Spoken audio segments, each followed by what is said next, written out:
This is a video about how such a simple game like Wordle completely blew up on the internet. I hope you enjoy it.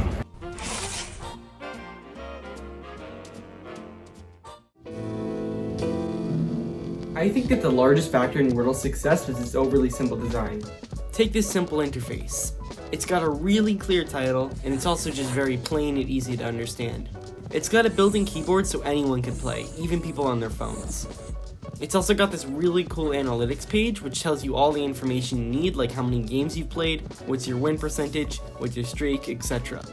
And don't forget the bright green share button. It takes only 3 clicks and you're able to share it to basically any platform. People are lazy, they don't want to have to type out a whole message. We can see this overly simple design in a bunch of other games, for instance the crossword puzzle and Sudoku. I think in the case of video games, less is more is really true.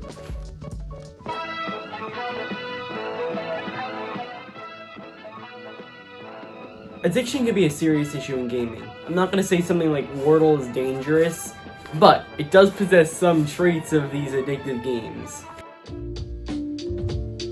I decided to interview my friend Luca, who's played a lot of addicting games like this in the past. So, what's your longest daily login streak in a game? My highest streak in any game would probably have to be over a year and a half of joining every day. That's a lot, okay. Why would you do this to yourself? It's not necessarily about the grind, it's the crippling addiction. And I just felt the need to join every single day, and then the issue with those streaks is they reward you every single day higher and higher and higher. So then you really can't stop once you're in it. It's pretty exponential. And I agree with him. Having these daily streaks make you feel like you've been working towards something, and eventually your streak has just gotten so high that you don't want to give it up. On a similar topic, game developers sometimes give out these things called daily rewards, and they basically are like paying you to play the game each day. Unfortunately, all these rewards do is they get the player to play more.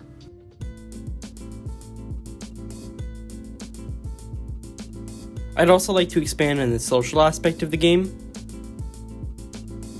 Since everybody gets the same word and there's only one word per day, it lets people compare with their friends. Now, clearly I have no social life, but I could totally see this as like a social share point of sorts. It's also really kind of convenient. You can play it on anything with a web browser, and it's made within the past 5 years. I'm talking phone, tablet, computer. So yeah, that's pretty cool. And can we go back to how simple this game is? They really minimize the amount of excuses someone can make for not playing the game. PC and console games sometimes have really good graphics, but you can't play that on a phone or a web browser. So, to wrap this video up, none of the strategies that I talked about are exclusive to Wordle. These ideas have all been seen before in other games. It's just that Wordle was able to combine them all, and along with a clever idea, it was able to blow up. So that's why I would say this video isn't only about Wordle. It's about all the other games that do this similar type of strategy. Thank you for watching. I listed a bunch of the sources on the screen right now, and they'll also be in the description.